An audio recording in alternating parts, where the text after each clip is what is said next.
No God but one. Such was the sheer number of pilgrims who travelled from across the world to the Holy City that at times it appeared in danger of bursting at the seams. In 516, when a great army of ascetics descended upon Jerusalem in a particularly rowdy demonstration of support for Chalcedon, 10,000 of them barged into a single church.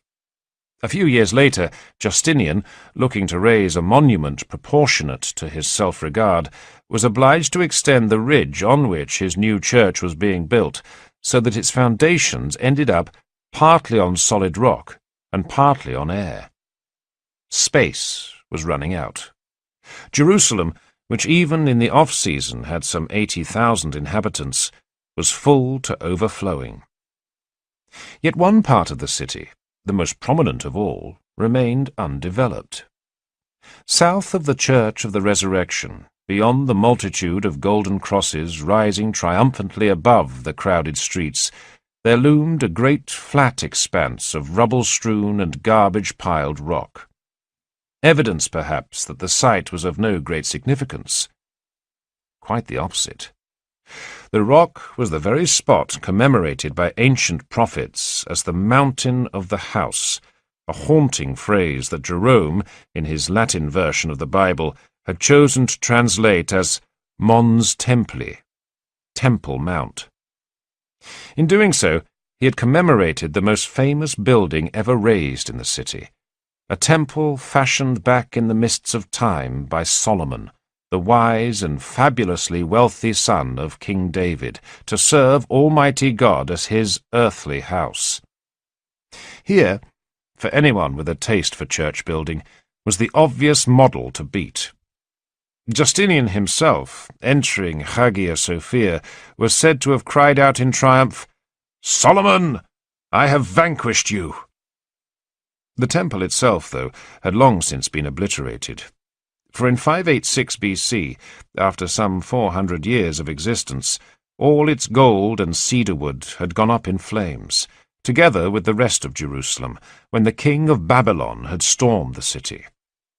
True, the return of the Jews from their exile in Mesopotamia had seen them build a second, and ultimately even more imposing temple, but this too in AD 70 had been put to the torch, after the Jews, resolved to throw off Roman rule, had risen in revolt and been comprehensively flattened for their pains. Roughly 60 years later, another, even more desperate rebellion had resulted in an even more desperate defeat. The Promised Land was left a charnel house. The Roman authorities, resolved to abolish the wearying cycle of insurgency and repression once and for all, promulgated a new set of title deeds. The Jewish homeland became, by imperial fiat, Palestine, the name by which it would still be known in the time of Justinian. Furthermore, the Jews were banned from their own ancient capital altogether, so that for them even to glance at Jerusalem from the crest of a far-off hill was accounted a crime. The smoking ruins themselves were renamed Aelia Capitolina and rebuilt as a pagan city. This rebranding policy was so successful that by the time of Constantine, when the first Christian tourists began to turn up in the Holy Land and ask for the road to Jerusalem, many of the local officials had no idea where they were talking about, and pointed them vaguely in the direction of Persia. This ignorance had not lasted for long, of course. But even as the Church set to cleansing the city of demon worship, it showed little enthusiasm for turning back the clock. Just as Christ had superseded the law of Moses, so did his holy city glitter all the more brightly for having been raised amid the rubble of the erstwhile capital of the Jews. It was not enough to succeed. Others had to fail. Nowhere better served to express this presumption than the Temple Mount. Here, in the wake of repeated Jewish rebellions, a pagan emperor had raised a temple, the Capitolion, to Jupiter, the king of the Romans' gods. Christian emperors had refined the humiliation. While the Capitolion was left to crumble into ruins, the Temple Mount was converted into a sterquelinum, a refuse dump. What better proof than the reek of shit and pigs' carcasses that the Jews were no longer a chosen people? It was to ram the point home that the Roman authorities, always suckers for a good procession, allowed the Jews once every year, on the anniversary of the destruction of the temple, to star in a humiliating piece of street theatre. A band of Jewish pilgrims, pale, weeping, and bedraggled, would climb up the steps of the Temple Mount, reach the perforated rock on the summit, and then start to blow on ram's horns, wail, and tear out their hair. It was, for any watching Christians, a most edifying spectacle.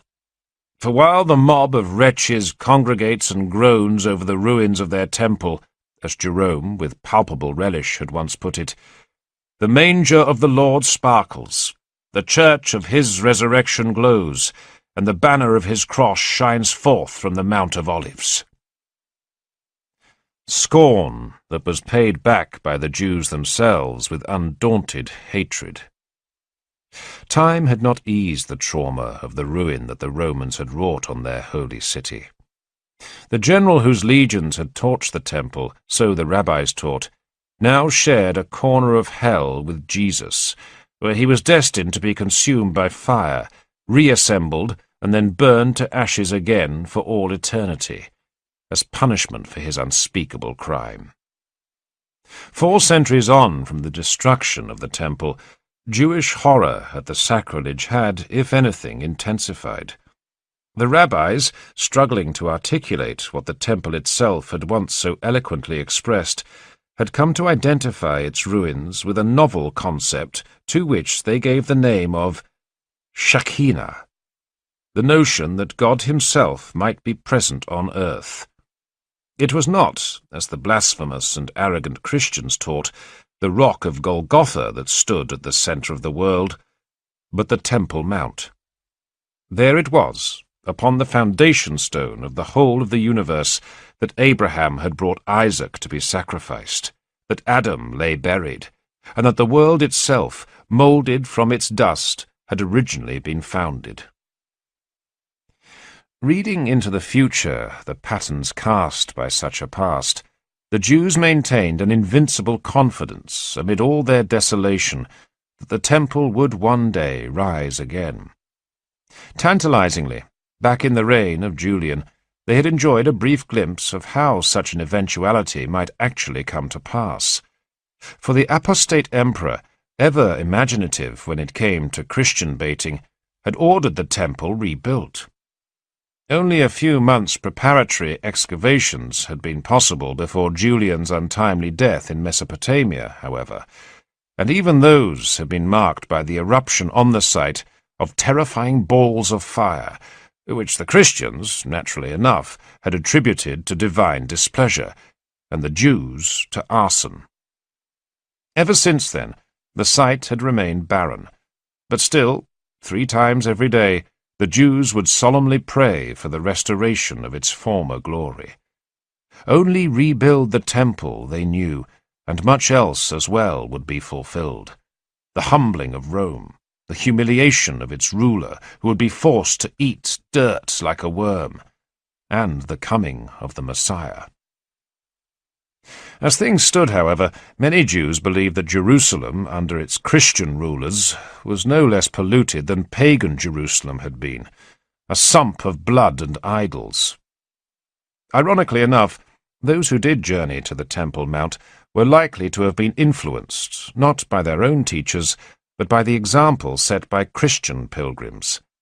Certainly, in the opinion of most rabbis, energies were better devoted to the study of the Torah, the holiness of which remained inviolably sacrosanct, than in trekking to the nest of heretics that Jerusalem had become. Nor was it necessary to inhabit the schools of Sura and Pumbedita far from the holy city to hold this view, for there were rabbis in Palestine, an entire Talmud too. The scholars responsible for its composition might not have possessed the sheer exhaustive love of nitpicking displayed by their counterparts in the East, but that scarcely dented the growing weight of their authority. Indeed, the rabbis of Palestine were acknowledged to hold the advantage over those of Mesopotamia in several distinctive ways. They were more open to those who were not themselves scholars. They were better able to incinerate those who displeased them with a single glare. And they were more obsessively alert to the menace posed by menstruating women. Valuable though all of these attributes undoubtedly were, however, the Palestinian rabbis' most trend-setting talent was for something more portentous, a rewriting of Jewish tradition so as to give themselves a starring role in it. Control of the past, not for the first time, promised control of the future.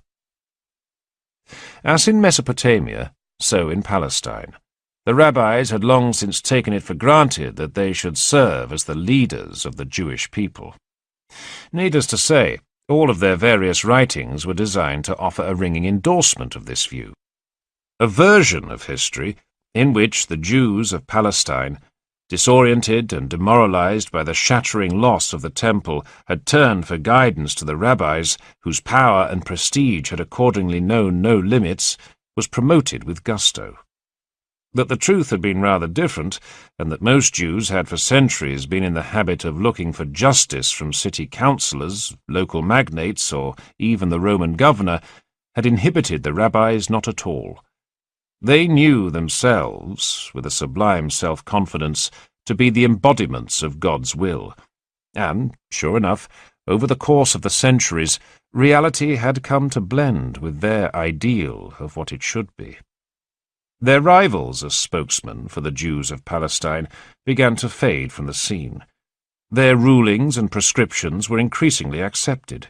Their understanding of what it meant to be chosen by God started to verge on the definitive. Jewishness in the Promised Land had turned decisively rabbinical. That this was so, however, did not owe everything to the rabbis themselves and their obdurately learned ambition. A certain debt was owed as well to their bitterest and most inveterate foes. The Jews of Palestine, unlike those of Mesopotamia, were provincials in a Christian empire.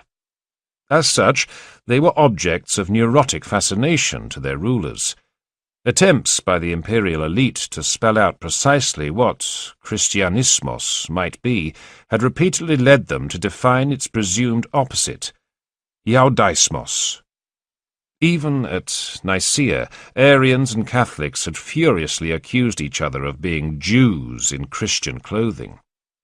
Over the subsequent centuries, the same smear would invariably be applied whenever one faction of the Church wished to charge another with heresy.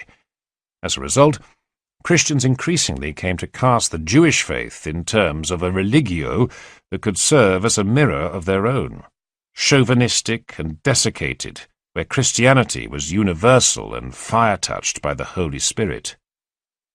The Jews themselves, of course, would hardly have recognized this characterization, nor the presumption of the Church that they subscribed to and practiced a religion called Judaismos. Religio, after all, was a Christian concept, and so too, for that reason, was Judaism. Nevertheless, the Church leaders' great labor of ring-fencing their own faith did have far-reaching implications for the faith practiced by the Jews. The border between the two was now more firmly patrolled than ever. Bishops and emperors were not the only ones who stood guard over it. Rabbis did as well.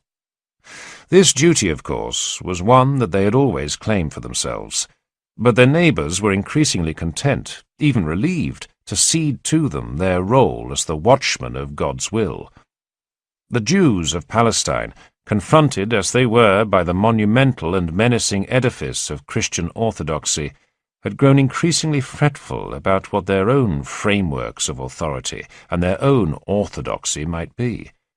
Rather than have it defined for them by the Christian Church, they preferred to turn to the scholars whose massive achievement in compiling the Talmud had been preparation for precisely such a moment. Why should a rabbi be hailed as a king? Because it is by virtue of the Torah that kings rule. Hardly the most rib-tickling of jokes, to be sure, but one that bore, by the time of Justinian, an unmistakable hint of truth. And certainly, Among the Jews of Palestine, there was a desperate need of leaders. The tide of affairs was palpably flowing against them. Christian authorities in the Holy Land viewed the continued presence of its previous tenants as both a challenge and an embarrassment. Although the Roman state, like the Church, recognized Judaism as a distinct and officially sanctioned religion, that hardly implied beneficence. Rather, toleration was the flip side of a mounting obsession on the part of Constantinople with regulation of the empire's Jews. A people hedged about with legal definitions, after all, were a people who could more readily be targeted with restrictions and indignities. Jewish noses were repeatedly rubbed in the brute fact of their second-class status. They were forbidden to join the army, to serve in the bureaucracy, to buy Christian slaves. Synagogues, although protected by law from being burned down or converted into churches, were permitted only to be renovated and on no account to be built from scratch. Many Jews, it was true, had felt perfectly free to ignore this prescription, so much so that the ban had coincided with a golden age of synagogue construction. Almost every Jewish village had come to boast one. Even the humblest and most remote might be built out of stone, while the larger, urban synagogues tended to be so sumptuously decorated that it was only their orientation towards Jerusalem that made them readily distinguishable from churches. Nevertheless, even for those wealthy enough to have commissioned all the synagogue's mosaics and gleaming marble, the prosperity these fittings proclaimed was not entirely good news. The boom time in Palestine owed little to the natives and almost everything to incomers. The mass immigration of Christians into the Holy Land might have generated huge profits for individual Jewish hoteliers and relic suppliers, but it threatened to swamp the Jews as a people. Those who had not been cowed or seduced into accepting baptism by the triumphant swagger of Christianity were finding themselves obliged to retreat to ever higher ground. By the 6th century, the Jews of Palestine probably numbered no more than 10% of the total population. Even though Christians might fret that the Jews were breeding like worms, the reality was that they had long since become a minority in their own land. And an ever more embattled one at that. Early in the reign of Justinian, that inveterate sponsor of intimidating architectural statements, a team of workmen climbed a mountain named Berenice, some 90 miles north of Jerusalem. Their view from the summit was spectacular. In the distance rose the Golan Heights, a river-scored plateau that marked Palestine's frontier with Syria. Below stretched a glittering lake dotted with fishing boats, so broad that the locals proudly termed it a sea. Along its shores the fields were a paradise, rich with wheat and fruit, with wine, oil, and apples. In fact, so fertile was the land that even the women were renowned for the spectacular bloom of their beauty. The region was known as Galilee, and for centuries it had served as the stronghold of the rabbis of Palestine. Tiberias, a city picturesquely sited on the lower slopes of Mount Berenice directly beside the lake, boasted the only Batai Midrash, houses of study that could rival those of Mesopotamia for prestige. The city still remained, in the reign of Justinian, overwhelmingly true to its distinguished heritage. Its councillors were all Jewish. It had no fewer than 13 synagogues. Even its bathhouses were rabbinically approved. Nowhere in Palestine could rival it as the conscience and watchtower of Jewish life. Which was precisely why, in the opinion of Justinian, it needed to be reminded of its proper place. The Jews were not alone in laying claim to Galilee. Christians as well revered it as a region hauntingly touched by the sacred. Christ himself had lived there for much of his life. He had toured its villages, delivered sermons from its mountains, walked on the waters of its lake. Galilee was second only to Jerusalem on the itineraries of Christian tourists. Granted, their behaviour was not always all it might have been. whether carving their names on furniture used by Christ or ogling the famously attractive Jewish women, they had a certain tendency to gaucheness. Yet although, as one Italian visitor ruefully reported, "There is no love lost between the Jews and us," it was not pilgrims who were chiefly responsible for this mood of tension. As elsewhere in Palestine, so in Galilee, many Christians aimed to be more than tourists. Land was their truest heart's desire, the soil once trodden by Christ. As a result, churches had come to colonize Jewish fields, whole villages of settlers to be planted throughout the region, and walls bristling emphatically to gird even the smallest monastery, the most insignificant Christian hamlet. Now, with the arrival of Justinian's workmen on the slopes above Tiberias, the time had come for the rabbis themselves to be issued with a notice of imperial intent. A huge church, designed to glower over the streets below, was to be raised directly on the summit of Mount Berenice. A massive ring of fortifications, complete with the latest fashion in watchtowers, was to be constructed around it. As elsewhere in the empire, so in the very stronghold of Judaism, an emphatic statement was to be made. No defiance of the Christian faith anywhere, but the gaze of the emperor, unblinking and all-seeing, would be upon it. True, there was an element of bluff in this eyeballing of the rabbis. Justinian, who had thought nothing of driving the philosophers of Athens into exile, had no corresponding intention to force the closure of the schools of Tiberias. In fact, to a large degree, they served his purpose. The rabbis offered to the emperor a living assurance that there did authentically exist a religion such as Judaism, one with authority figures and a clearly defined orthodoxy, the mirror image of his own. The alternative, to acknowledge that in the great ocean of belief there might still be those who swam untrammelled beyond the twin dragnets of Christianity and Judaism, was infinitely more unsettling. The rabbis themselves would probably not have disagreed. After all, it was hardly unflattering to their pretensions to imagine a world in which there were Jews and Christians, and no one else. It was telling, perhaps, that the watchtowers built on Mount Berenice were not confined to its summit. Although the presence of the great church clearly established where the supremacy lay, Justinian did not neglect to offer his protection to the Jews as well. The fortifications ran right down the slope of the mountain and enclosed the entire city. The Jews may have been second-class subjects, but they were at least within the fold. There remained others, however, who were harder to sort. Not everyone who trod the sacred dust of the Holy Land could be categorized neatly as a Christian or a Jew. Much though both emperors and rabbis might have wished it otherwise, Palestine was simply too God-haunted, too dream-crowded, too memory-stalked for that. Right in the heart of the province, for instance, there was a people who openly derided both Christian churches and Jewish synagogues as abodes of idolatry, and all those who worshipped in them as upstarts. The Samaritans, inhabitants of a region midway between Jerusalem and Galilee, named Samaria, claimed that they, and they alone, had preserved the unadorned wishes of heaven. "There is no God but one," they declared. "Let us believe in him and in Moses, his prophet." From these simple presumptions, so it seemed to the Samaritans, much else inevitably flowed.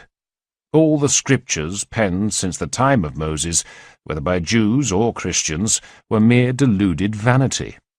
The purity of the teachings that God revealed to his prophet had been corrupted by any number of subsequent accretions.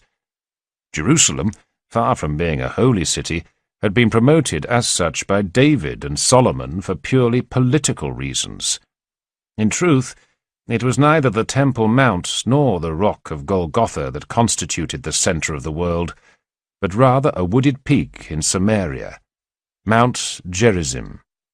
It was here, on a flat expanse of rock named the Eternal Hill by the Samaritans, that Noah's Ark had landed, Abraham had prepared to sacrifice Isaac, and the laws given to Moses had been preserved.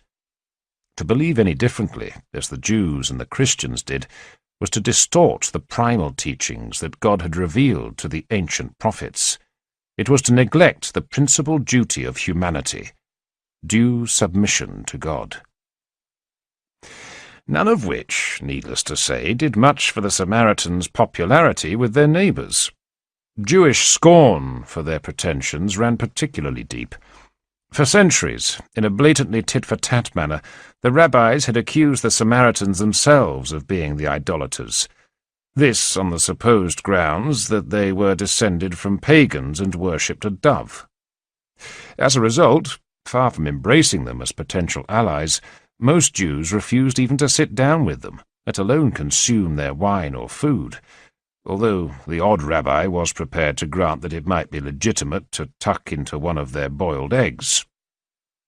As for Christians, the sanctions they applied would prove in the long run to be of an altogether more forceful order of brutality, an exercise in state-sponsored violence bred of wholly predictable tensions.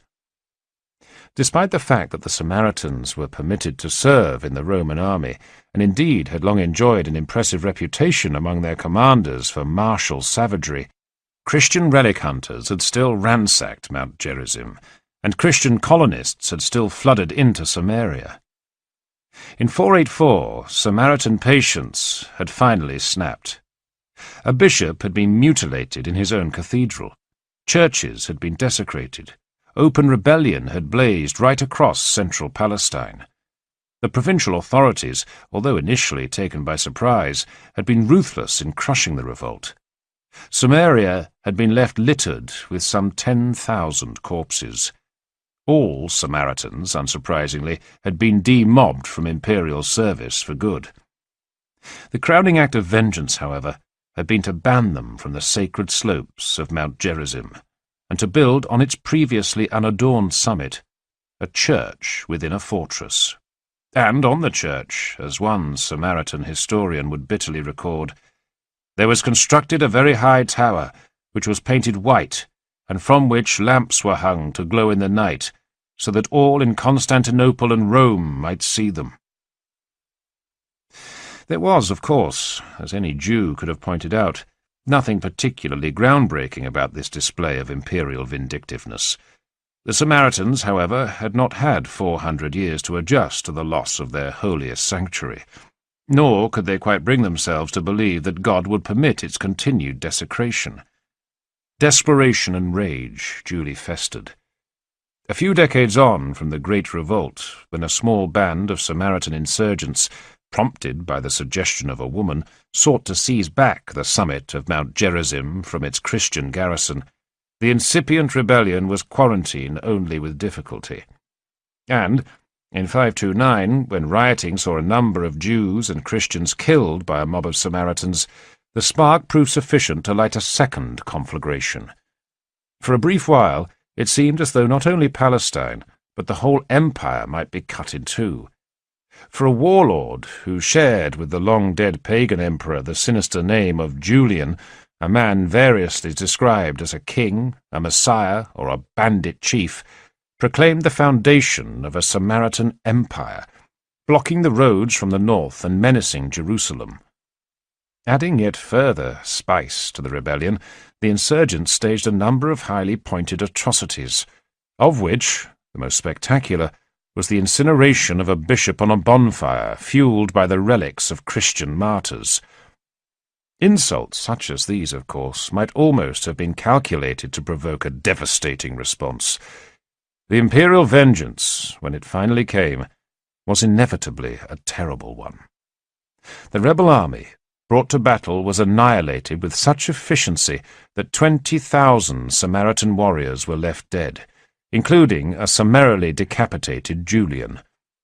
New, more impregnable fortifications were raised around the summit of the Eternal Hill, and the slopes of Mount Gerizim scoured clean of every last trace of a Samaritan presence. Meanwhile, across the rest of Samaria, the ruin was universal. Land that had once been hailed as the most fertile in the world was now a wilderness of carrion, rubble, and weeds. As for the Samaritans themselves, there seemed nothing left to them but despair. Many, abandoning the God who had so transparently failed them, sullenly submitted to baptism. Others, slumping into a numb isolationism, hunkered down in remote villages, where they ostentatiously covered any footprints left by visiting Jews or Christians with burning straw. Yet others, however, tried to keep the banner of rebellion flying, not by making a stand in Samaria, but by retreating beyond the border. As many as 50,000 of them, fleeing the reprisals of Justinian's death squads, made a break for Mesopotamia, where they threw themselves on the mercy of the aged Karvad. The Shahanshah, rather than swallow the assurances of the Samaritans that they could deliver him Palestine, opted instead to put them all in chains and pack them off to toil in a gold mine. Nevertheless, back in Palestine itself, the Roman authorities remained twitchy in the extreme at any prospect of a Samaritan retrenchment just over the border. In the wake of the revolt, when 20,000 Samaritan boys and girls were handed over to slavers, it was specifically decreed that they must be sold as far afield as possible, preferably in Persia or India. The prospect that any of them might grow up within striking distance of their homeland was altogether too alarming to be tolerated. There was more to this anxiety than mere paranoia. Notwithstanding the milk and honey that flowed through the Holy Land, it bordered directly onto wilderness, and wilderness, as it had ever done, spelled danger. Right on the doorstep of Jerusalem, along the 15-mile road that led eastwards to Jericho, menace lurked behind every barren rock, so that what had long since come to be named the Bloody Way was as notorious for banditry as anywhere in the empire. South of Jericho, where steepling cliffs plunged down towards the aptly named Dead Sea, there was an even more intimidating landscape, formed of nothing but dust, salt, and mud. It was here, in the wake of the burning of the temple in the 1st century A.D., that an army of Jewish rebels had made a last doomed stand.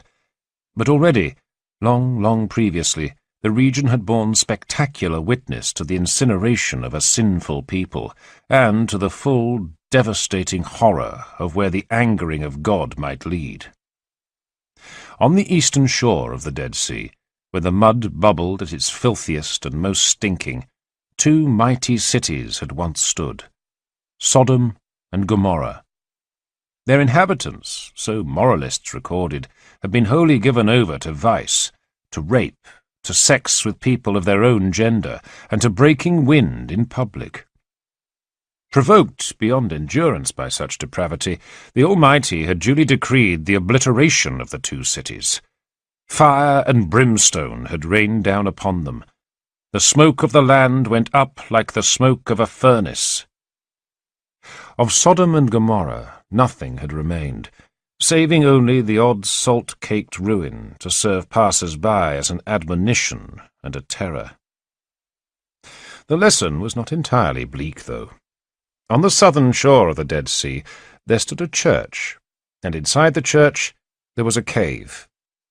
It was said that Abraham's nephew, Lot, graced by a tip-off from some angels, had sheltered here with his family, the only survivors of the annihilation of Sodom. The implication of this, that a righteous man such as Lot might be spared the ruin of a doomed people by fleeing into the wilderness, had not gone unremarked over the centuries. Samaritans were hardly the first refugees to have sought sanctuary beyond the borders of the Promised Land. Back in the days of their own persecution by Rome, Christians had done the self-same thing. Some of them, even after the conversion of Constantine, had refused to return from the desert to the temptations of everyday life. Among the cliffs beyond Jerusalem, as on the mountains around Antioch or in the desert of Sinai, ascetics had looked to build for themselves a city of God. In the midst of a drear and bandit-haunted wilderness, the monasteries that dotted the eastern flank of Palestine aimed to blaze like bulwarks of paradise. Manned by warriors of God from across the empire, linked by paths that crisscrossed the wilds like the cords of a far-flung net, and buttressed by imposing stonework that gave them the look of fortresses, these lavras, as they were called, served the Church in its great battle against the demonic as an awesome first line of defence. Out in the desert, where Christ himself had been tempted by the devil, only the spiritual elite could hope to prosper. The weak fell away. The strong grew even stronger. This was why, in the Holy Land, it was the monks who constituted the shock troops of orthodoxy. Forged in the blast furnace of the desert, they brought to the practice of their faith a show of fortitude, of discipline, of steel. They, more than anyone, could be relied upon to embrace martyrdom at the hands of Samaritans, to stage public protests against any hint of concession to the Monophysites, to press the imperial authorities to hold their nerve in the battle against every last enemy of God. Vital tasks anywhere, but in the Holy Land especially so.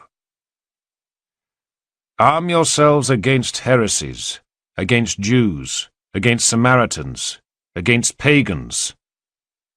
So had urged Cyril, a golden-tongued bishop of Jerusalem back in the 1st century of the city's existence as a Christian capital, warning converts there of the peculiar charge that God had laid upon their shoulders. Many are your enemies. Be sure you have ammunition. 2 centuries later, the marks of just how successful Cyril's call to arms had been were everywhere to be seen, stamped on the face of the Holy Land. On the hill above Tiberias, on the summit of Mount Gerizim, in the mouldering shells of abandoned temples. There were, however, few visible traces of perhaps the most telling victory of all. Cyril, in the advice offered to his converts, had lingered on one particularly mortal threat. If a book is not read in a church, then do not read it yourself, even alone. Specifically, he had cautioned against those seeming scriptures that bore the title of gospel but were false and full of deceit. Such a warning, of course, would have been valid anywhere, but in the Holy Land especially so. Not every Christian who flocked there was necessarily orthodox, after all. A yearning to walk in the footsteps of Christ did not necessarily imply obedience to the Council of Nicaea. There were grounds for alarm, as well as self-satisfaction, in the cosmopolitan character of the Holy Land. Nowhere else in the world, as Cyril had well appreciated, were banned gospels, banned doctrines, banned identities likelier to be available. Moreover, immigrants were not the only heretics to be found in Palestine. Camped out on the frontier between Christianity and Judaism, and what had become, since the Council of Nicaea, an ever more brutally patrolled no-man's land, there lingered still a few obdurate squatters. Jews who honoured Christ as a just man, and Christians who yearned to see the temple restored. How were these to be categorized? As pestiferous impostors, came the ringing answer of the Church. For though they pretend to be both Jews and Christians, yet they are neither. Add to this unsettling mix the Samaritans, who were darkly suspected of having fostered the swarming plague of Gnostics, and it was no wonder that bishops such as Cyril regarded the melting pot of faiths to be found in Palestine as so potentially toxic. To scholars of his generation, the threat from heresy in the Holy Land seemed as terrifying as ever. After all, if a Jew could be a Christian, and a Christian a Jew, then who was to say what further monstrous fusions of belief might be possible? Answers to that, in the manuscript-littered libraries of the Holy Land, were certainly still there for those with eyes to see. Jerome, ever the assiduous bookworm, had reported in a tone of mingled horror and fascination his perusal of a gospel written in Hebrew that contained the noxious teachings of a sect called the Nazareans. These heretics, who had the nerve to claim descent from the original Jewish church that had existed prior to the arrival of Paul upon the scene, taught something truly shocking. that the Holy Spirit was not only female, but the heavenly mother of Christ. Nor was that the worst by any means. To true connoisseurs of heresy, the Nazareans ranked as mere beginners. The Church's leading specialist in such matters, a bishop from Cyprus by the name of Epiphanius, had identified an infinitely more sinister attempt to poison the faithful with the toxin of Jewishness. Explaining to his shocked readers the existence of Christians who denied the Trinity and held Jesus to have been merely a man who obeyed the law of Moses and who turned in the direction of Jerusalem when they performed their daily prayers, the learned bishop had fingered a teacher called Abion, a veritable monster, so Epiphanius claimed, who had blended Judaism with the repulsiveness of the Samaritans, not to mention a whole host of other heresies too. In such a figure, then, could be caught the ultimate glimpse of a world in which Christians and Jews forgot their proper place, a world in which there was nothing to stop some innovative heretic from taking an item of preaching from every sect and patterning himself after them all. No wonder, then, that bishops such as Cyril and Epiphanius, backed up by the militant fervour of the province's monks and the muscle of the imperial Roman state, should have laboured long and hard to impose an orthodox model of Christianity on the Holy Land. No wonder either that the Jews, menaced as they were by such a project, should have regarded with an increasingly suspicious hatred those of their number who still thought to call upon the name of Christ. People such as the Nazareans or the Ebionites, squeezed from both sides, duly found themselves pushed ever deeper into the shadows. There was nothing for them to do in the battleground for rival faiths that Palestine had become, save to retreat into ever deeper oblivion. No man's land, in the final reckoning, had proved an impossible place to be. Certainly, by the time of Justinian, no bishop thought to bother himself with the Ebionites, nor any rabbi either. Their doctrines and their doings had become things so spectral as to have been almost entirely forgotten. The Christians and the Jews of Palestine, cordially, though they might detest one another, could at least agree on one thing. Hybrids were beyond the pale.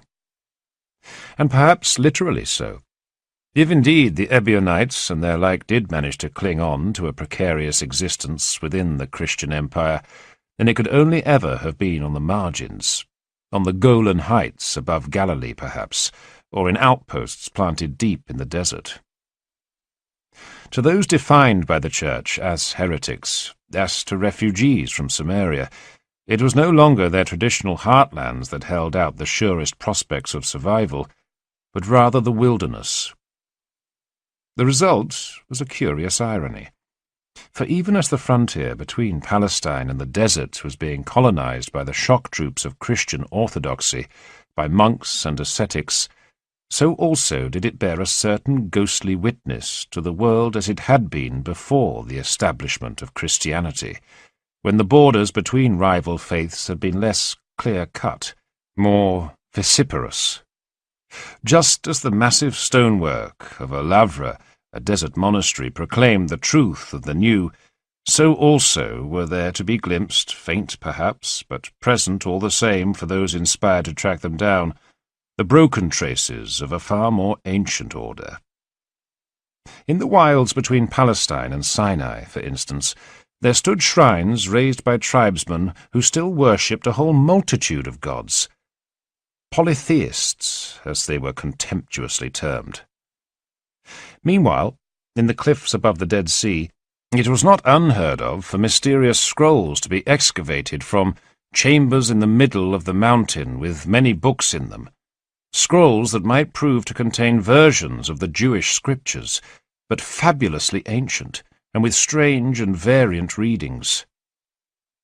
Clearly, then, amid the dryness of the sands, prospects for the survival of otherwise long-forgotten manuscripts were not altogether hopeless, and perhaps, that being so, the same was true of long obsolete doctrines too. Out in the wilderness, after all, beyond the reach of the Christian empire and the monks who had colonized its periphery, There was no one greatly to care which gods people might worship, nor which books they might read, nor which obsolete beliefs they might hug to themselves. Out in the wilderness, there was no one to patrol the frontiers of faiths that elsewhere, once and for all, had put up the barricades.